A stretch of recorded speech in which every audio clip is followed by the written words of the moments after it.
Hello Tubesters, it's Gav. Welcome to another one of my videos. Today it's the reveal, a very very tiny reveal of my US Army field gun for the Mexican-American War, or American-Mexican War, shall we say it, don't want to stand on any toes, 1846 to 1848.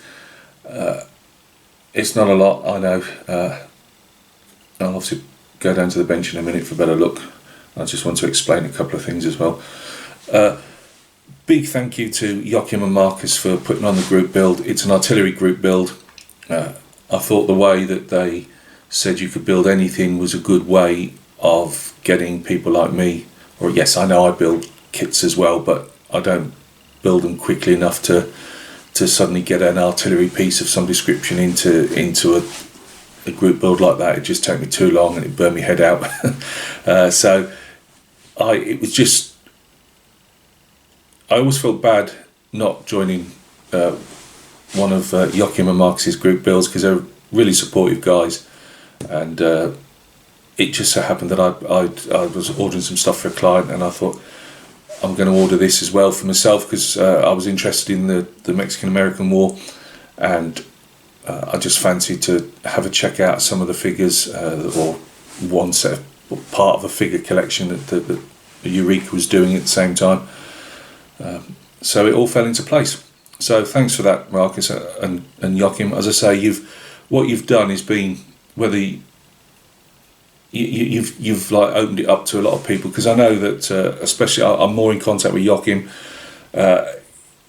He has been really kind on the comments he's made over the years of my builds, and I see him popping up on everybody else's, and I'm talking about figures related, as well as obviously his own passion for scale modelling.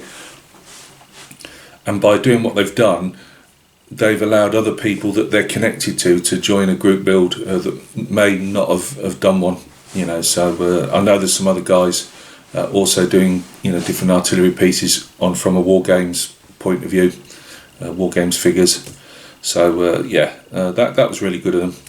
So the figures are 18mm, they're metal, they're from Eureka Miniatures, which is an Australian company, and as I say, I've just got the one field piece. It was a test piece for me, and it just fitted in well with the group build. So let's go down to the bench and take a look. Right guys, thanks for joining me at the bench.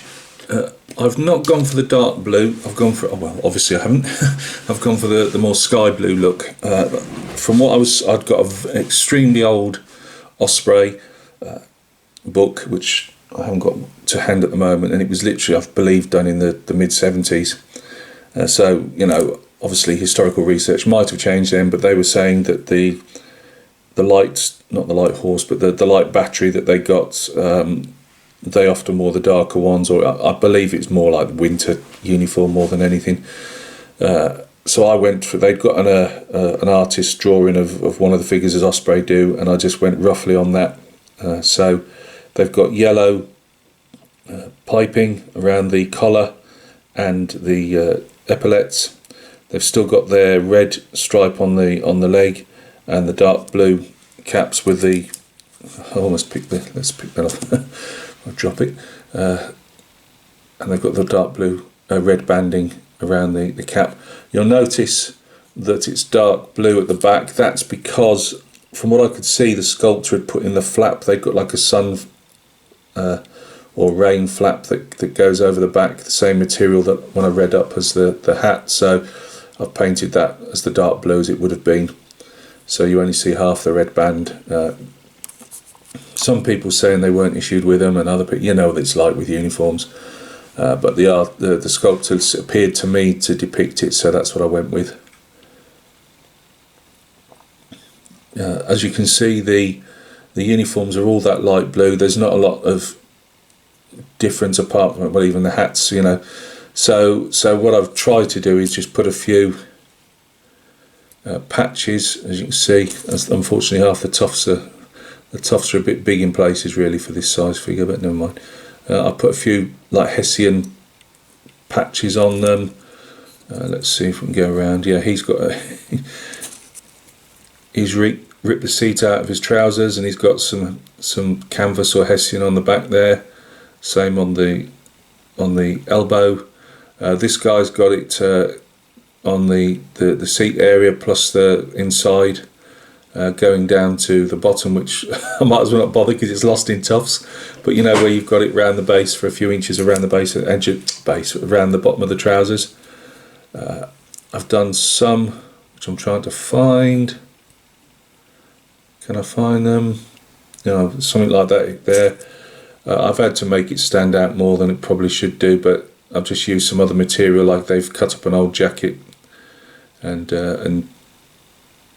used the patches for that. It was just really just to break them up a bit. I did an unboxing of the figures. What did I think of them? They were all right. Nothing spectacular.